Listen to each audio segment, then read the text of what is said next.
Hello, welcome back.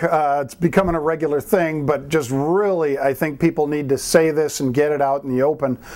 The problem right now, folks, is that there's a panic in the market. We all know it. We see it on a daily basis. We saw it last week with Washington Mutual, and we saw that Jamie Dimon had to bail them out when JP Morgan stepped up and bought them. We saw it this morning when Citigroup had to step up and buy Wachovia. There are runs on these banks, and the lifeboat ethic is that there's only so much room in the lifeboat, and everybody else who's outside of that lifeboat apparently is going to be allowed to drown, and I don't think that's a good idea. So without taking too much of your time, here's the solution.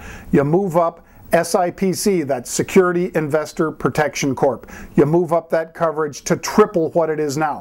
Forget about $100,000, move it up to $300,000. Same thing for the IRA provision that SIPC covers. Same thing for the Federal Deposit Insurance Corporation. That's what insures bank deposits. SIPC, of course, is for Securities Investor Protection of people at brokerage firms. You also need the Federal Deposit Insurance Corp to hold up these banks.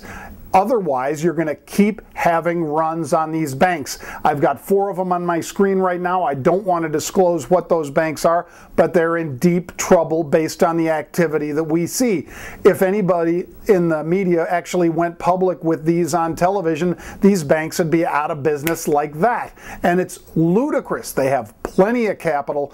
They don't, however, have enough capital on hand to fulfill the obligation they have to the runs that are happening right now. But if you could slow things down and stop it by increasing the limit of protection that Securities Investor Protection Corp has and that the Federal Deposit Insurance Corp have, that, my friends, would slow this down. Then while Congress vacillates and does the political hack and the fear-mongering that they're doing, we could at least stop the runs on these regional banks. If we don't, then we're going to have 5 big banks, maybe 6, maybe 7, but we're going to see 10 banks go out of business within the next week. Mark my words, I don't want to be right about this. I hope I'm wrong about it, but by the action we see in the stock and the options, and this is with that short selling prohibition in place, keep in mind that prohibition expires on Thursday at midnight.